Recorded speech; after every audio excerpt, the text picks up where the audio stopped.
The following program is available in high definition on Channel 700. This program is designed and produced by the community with the support of TV Cogeco.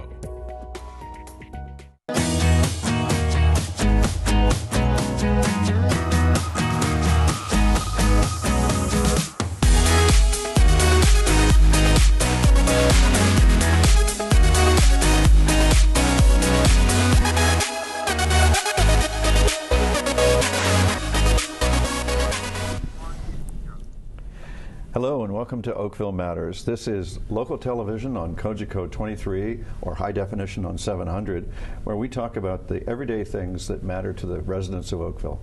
Today we're going to talk about the Midtown core, the Oakville GO station area, which the province, I guess about 13 years ago, began working on as a so-called urban growth center, and all that's supposed to happen there.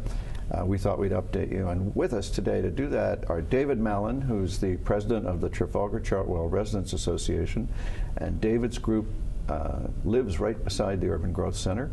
Lucy Casacia, who is the vice president of Siemens for Cities and Infrastructure, and a lady who really knows about transit, and Siemens really has some amazing transit products, which I have tried several times to promote for us. And Joe Berridge, who is a renowned planner, works around the world on trying to make the way we live together more efficient. And Joe was the planner, the consultant that we hired in Oakville to help us devise our plan for our urban growth center. Joe, what do you have to say for yourself? Let's put a picture up and show people what the thing looks like. Okay. The idea of urban growth centers introduced by so we can see the main spine there of Trafalgar. Trafalgar Square on the diagonal, and then cross street basically is the east-west street, and the rail corridor running along the bottom, and then Cornwall Road south of that. And then people can see a bridge that isn't there now coming over the QEW. That's right, yes. That's a pedestrian bridge just up actually by the Home Depot, crossing the tracks. And then also on the right of Trafalgar, there's a bus bridge. Yes, a bus bridge. That lands bus transit right in the middle of half of the district that is, let's say, employment. That's right. So why don't you start with how you decided to put mixed use on one side and employment on the other, rather than jumbling them all together? Well, what we saw was basically that Trafalgar Road was the important street. That's the street that gives a lot of character and identity to the big town of Oakville. And so we wanted to make that a really interesting street with stuff happening on either side. In many ways, the east side of the street made more sense for employment because that eventually goes off towards the Ford plant, and the land there is more appropriate for employment, non-residential use. Well, historically, it was very much employment. Yep. In fact, two of the uglier things we ever had was the paint plant and the Faro plant. That's right. That's right. Which left us with some contaminated land. It did, and you had the GE plant there as well until recently. And actually, the GE plant was there when we were doing that initial planning, so that influenced our thinking. We did want to have employment on the other side, on the west side of Trafalgar Road as well, because mix is good, makes a more interesting place. We also saw on the east side, on the west side of Trafalgar Road, the chance for perhaps a big public building of some kind as well. So that would create a kind of a place there. So now we're in the middle of the obligatory review of our official plan that comes over you every 5 years, and David's group has been very active in that. David, to what extent has your group been comfortable with the all employment on the east and a mix of residential and employment on the west? Have you been talking about making it more of a general mix, leaving it as it is? Where's your group's guidance going? Well, our review of this project and the proposals around it are supportive of the plan that's been developed so far. We certainly concur that the eastern side of Trafalgar is appropriate for commercial and employment lands development, and the western side would be appropriate for residential development. The Midtown area is essentially at the moment a transportation hub, and it will continue when the GO train service is increased with the advent of electric trains, and it will the GO station itself will extend across Trafalgar Road to the east, so there will be access from the commercial development on the east side of Trafalgar directly to the GO station. That will make a considerable improvement to the whole travel to and from the GO station and make it a much more efficient transportation mode when that's developed. Yeah, you and I remember when the only access to the GO station was sort of only one way in. Then they built the parking garage, so now there's access on both sides of the tracks. And Joe, the big theory of sliding the GO station to straddle Trafalgar is then you'd have as much as maybe 4 ways in. That's right. We didn't want people, if we're going to have all that employment on the east side, we didn't want people trying to cross Trafalgar on foot too much, although we are going to try and make Trafalgar a more attractive street. So essentially we're just stretching the platforms over the bridge so that people can get off the train and go right into work. I think that's going to work very well.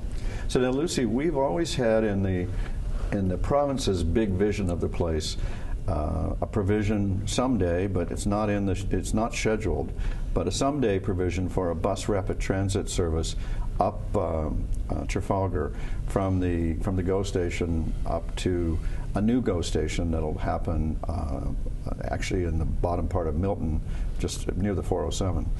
And when Brampton spurned the $400 million for an LRT, I began asking, well, what does Siemens have that we could upgrade ourselves from BRT at? And you know, we'd magnanimously offer to the province to take the $400 million that Brampton didn't want. And you have a modular transit system that can go in channels or on rails or on wires. I mean, it's amazing, and it's driverless. And I was very keen about that because relative to the cost of an LRT, it's cheaper. And I've run into criticism from staffers and others who are more knowledgeable than me that you can't run a driverless train across or a driverless anything across a 4-way intersection. And so I've never had a chance to ask you, hasn't Siemens already figured that out? What is there a comeback? Can you arm me with a comeback for that to the people who tell me no, you can't have that? Sure. Well, the important thing is that all forms of transit have to be secure and safe from pedestrians or any other oncoming traffic. And so the people movers are driverless, as you've mentioned. They're typically used where there is a straightforward route where you can not have any interaction with pedestrians or other forms. You're backing up the critics. I'm backing up the critics, and I just want to say, we're in a catch-22 here in Oakville because density is a little bit lower than you would see in other areas that would apply an LRT, which is what Brampton has nicely given some funds away for. However, in terms of safety, it is important that you consider that the automated people mover is driverless, as you mentioned, and it has to have its own right-of-way and to be segregated for safety purposes. So we will not be having a Disney World ride up and down Trafalgar. Not as it is in Disney World. However, there are solutions, and we have given some options where, although the cost of the people mover is lower when you think about the actual vehicle, when you look at the infrastructure that's involved with the civil works and the concrete to segregate it away from any pedestrian or other traffic, it can be just as costly as an LRT. So what we would like to support you with is an LRT. However, you're going to have a lighter density, and that may be a bit of a challenge just in terms of ridership. So you would have more capacity as you're growing your density, but as time goes on, and depending on your density growth, then you may, grow with that. Well, the reason that this still feels sensible to me, Joe, you can speak to this. You know that part of our official plan calls for city-like densities on Trafalgar north of Dundas. Yep. I've been calling it a miniature Manhattan or a miniature Broadway. Broadway, let it be. Yes. And of course, there'd be a GO station up at the top of it. Yeah. So you would have 2 population centers, this urban growth center and let's call it a pseudo-urban growth center at the other end. And so some form of high-order transit could make sense. The analogy might be with here, Ontario, in Mississauga. I mean, I see Trafalgar as being rather like that. It's a long street connecting from the Lakeshore GO line up to, theoretically it was going to connect through Brampton. It isn't anymore. Probably the right way to start here is with some form of BRT. Because it's interesting what people are doing with that's bus rapid transit are doing with that now. You can actually make that very comfortable. You can see in York region that really very elegant and very efficient and very popular Viva BRT that's running east-west on Highway 7. And if you build it right, you can actually have it upgraded at some future point to LRT as well. And and given the way the province works, since what they've said is you'll have a BRT, I imagine the odds are high that we'll have a BRT. It's interesting in Waterloo, they're doing the same thing, and they've actually got a hybrid system there where it's LRT in the north from Kitchener to Waterloo, and from Kitchener to Cambridge it's BRT. But I've been to those cities, and those cities don't feel denser than us. No. No, I think you are very much in that group. And the other interesting thing is... So I've is always liked train sets as a boy. Good. And I'm going, they're giving me buses. I want a train. David, you and I, we come to this discussion about growth and intensification with the eyes of civilians. And the most amazing thing to me, and I'm suspecting it is for you, is how long... the long tail of growth decisions. So the growth that's going on in Oakville right now, astonishingly, the pivotal decisions that made it go, no go were made in the early 90s. And so, you're looking at 20 years worth of, you make a decision 20 years ago and you see the results today, and you can criticize the results today, but it's very hard to even find the people who made the decision 20 years ago. Yes. And so when we talk about the BRT, and when we talk about Midtown, and this future vision of Trafalgar and north of Dundas, and for that matter, another GO station up at the 407, we're talking how far away? Another 20 years? Yeah, I mean, I think realistically, it is amazing. And part of the joy of getting older is you realize that 20 years is a snap of the fingers in planning terms and development terms. Oh, that's a joy, is it? So it's, but we're on a Southern Ontario, the Greater Toronto area is on a bit of a roll, and I actually suspect that we do have some very strong decades ahead of us. What I like about Trafalgar Road is people get it.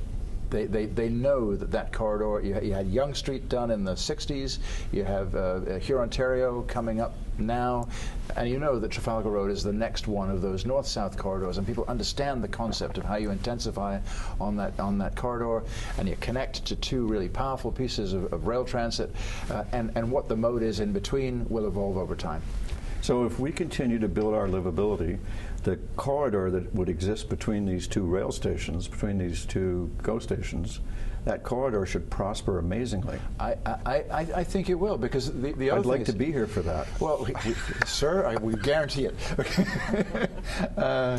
What's interesting is, Oakville as a community is maturing. It started with its wonderful historic roots down on Lakeshore Road, and it's now becoming, we can see the same thing happen in Mississauga with, Port Credit has a character, but Port Credit is maturing. Here Ontario is maturing, and you'll see that a new population will come in and new opportunities will come in, because it's a great place to live, and it's got fantastic accessibility to the whole region. So I think the prospects are pretty strong. So how would you rate our progress to date, David? Well, progress to date with many feels like inches, doesn't it? Plans for the future is not what we would call really speedy, and it is taking time to provide funding for a number of these key projects. As you know, we are looking forward to a community centre just south of this area, and that is in the books now and has been for a little while. The money for a number of these things does take time to put together. But the community centre, we're good on that. Yes. We will live to open that. We hope so, yes. just to carry on, this is just the beginning of the development in Midtown. The first development proposal is coming up at Council on Monday evening, as you are aware, for the west side of Trafalgar, just right in front of the existing GO station there. And that has staff recommendation to move forward with that when the infrastructure is available to support it, specifically water, sewer, and traffic infrastructure. So I rather see that the pace of development will occur in Midtown somewhat as the infrastructure is developed to support the new population that will be resident there. Yeah, yeah. The one thing I've tried to make clear to the province is we're not paying for your end. We appreciate very much all the attention you've given us over the years, but sometimes we find it hard to afford their kind of help. Yes. I believe you mentioned that the province own approximately 40% of the land in Midtown. That's the figure I've been given. Yes, so proceeding without them would be both costly and difficult. I'll tell you, I've been in meetings. So one of the larger chunks of their land is owned by Hydro One, and Hydro One it has an extra wide. So they had an allowance for a transmission corridor across. And they're not using it, and they've lost big chunks of it. It's no longer continuous, and where we want to move the GO station, they have an extra wide piece of land. So I've been at several meetings with all the relevant provincial ministries, including Hydro One and Energy and everybody, and it's astonishing to me the way Hydro One can look at the rest of the government that owns it and tell them, no, we don't care. And I'm like, I've been saying to the Premier, you know, you've got a lovely plan, but I'm not sure everybody in your government is on board with your plan. So I look at those kinds of meetings and I go, I begin to wonder, you know, we will live to see the community center. I sometimes wonder if I'll live to see the Midtown as envisioned in the growth plan, simply because of the way the province plays silly buggers with itself. So there is a Hydro One. They remind me of some old Russian bureaucracy. It is. They are I agree. Very, very difficult to. And they say, you want electricity?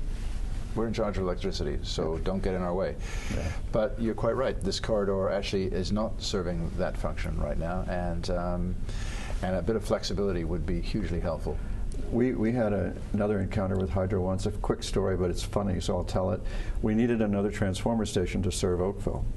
Hydro One normally builds them, but you're allowed to build your own if you want. Mm-hmm. Hydro One's proposition was, it'll cost $30 million. You have to pay for it. We will own it, and we will get a fee for the power that's going through it. Mm-hmm. And you have to guarantee, whether you need the power or not, our fee. So for 2/3 of what they wanted, we built it ourselves. Having talked briefly about those infrastructure issues, I do think we should see this as a very positive opportunity in the development of Midtown. There are some quite large open spaces at the moment which are underutilized, and these represent an opportunity for some imaginative development, both employment lands development and residential development.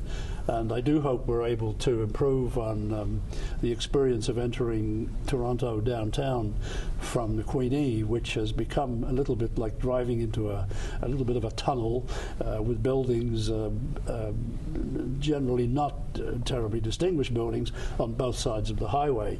And we would hope that Oakville can continue its reputation for character by allowing some of these proposed developments to express that kind of architectural difference and character that is so liked elsewhere in the world and could easily become a feature in Oakville. Joe, as an expert planner, give us and the viewers some help with this. Before I became mayor, when I was just the leader of a residents association like David, mine was Joshua Creek, which is sort of in the same. We were allies. we were told when we would complain about the looks of things, the council and the staff and the mayor would say, well, in Ontario, you're not allowed to tell people what things must look like. And, you can't prescribe certain building cladding materials. Basically, looks are off limit was the message we were receiving. Now, in the last 10 years, has anything changed? Yes, it's really changed dramatically. I think people understand that the height and massing and density and traffic of a building is one set of ways to experience it, but actually the day-to-day experience is, what does it look like? What does it feel like, particularly? How does it relate to the street? And how does it relate to its neighbors? So increasingly, municipalities are setting up design review panels, which have no formal status, but what's fascinating is what I see around the world, in Toronto and Mississauga and Markham, they have a very powerful informal status, which actually is more powerful than the formal status. So they will report back to council and say, council, this all glass, straight down to the street, straight up and down, boring box it isn't good enough. We think the developer ought to make these kinds of changes. And the developer usually is smart enough to know that if he wants to get through council easily, he should make those changes.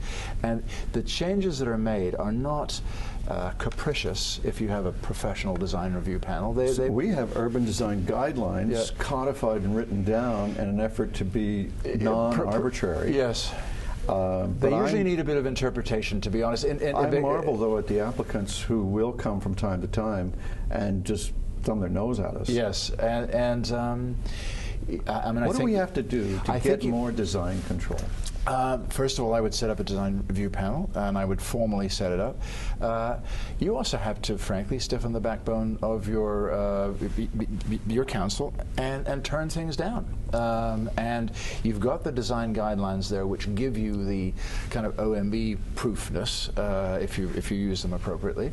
And then you've got an expert panel, and increasingly, the municipal board will take notice of properly constituted design review panels. So you'll be our planning expert on the board case? I will ensure beauty throughout Midtown Oakville. All right. Can we get that in writing? Because believe me, there's that's a very, very greatly desired. Yeah, it's really important. You're not making 4,000 units and 2,000 jobs. You're making a place. Yeah. That's what you're trying to do here, and that's the task. So let's have a quick word for Metrolinx here, because they're building a small office building next to the parking structure. Yes. And where on the parking structure, in response to our gentle requests, they clad the building in brick and other stone to make it look more compatible to the area. They've thumbed their nose at us on this office building, and they're hiding behind we're the province, we're exempt from your rules and our rules. What can we do?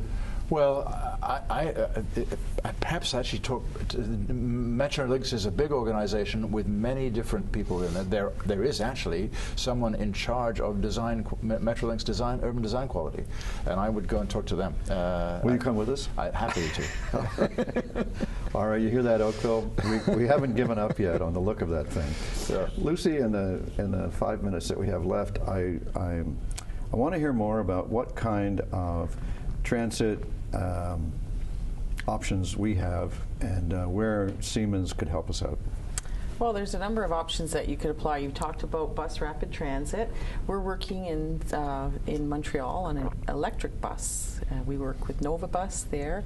We have an opportunity to implement different modes for the town so that you're not dependent only on one type of transit. Well, so our council has wanted to transition to an electric fleet of buses ever since I became mayor. It's been something we ask about every year. Our transit staff have said, yeah, but it's not good, the technology is not good enough yet. Are we there yet? I think we are there, and this pilot could start tonight. The demonstration that we're working on in Montreal is to show the compatibility with the weather and the traffic patterns in the airport area. So it's very interesting because many times in Canada we're so conservative, and that is an area where we think that we need to take a few more steps forward in a shorter period of time. Many people say, oh, can you come here to Canada to demonstrate that it will work? We work globally in over 160 countries around the world. We've been in Canada for over 104 years. So we take all of our projects are taken very seriously, and also we have a lot of references. So there are some areas where we could move a little bit quicker. So as you mentioned, when you're waiting that long for an electric bus, we may be just around the corner from something that could support the needs here of Oakville. And when we talk about other modes of transit, we have what we talked about, people movers, and they have a place in towns and cities where you have a defined route. So you could do, for example, for the same price, you could do an LRT up and down Trafalgar, and maybe what you could do is connect the east-west with a people mover, so that you'd have something where you maybe could even connect into Bronte Go, make a loop. There are different ways to do it, but there are real needs, and people need to see the flexibility and different modes of transit, as well as cycling and walking. Of course, integrating walking into our daily routines is very important, and there are technology advancements to make that experience much better and more predictable for people as well. So we like that idea. I was in Ottawa for the last 2 or 3 days with, I'm losing my voice, but we had meetings with the Prime Minister and the Cabinet Ministers about urban issues. It was a very exciting few days because historic things were done and said. I really came back with a sense that we are going to move ahead quickly on infrastructure.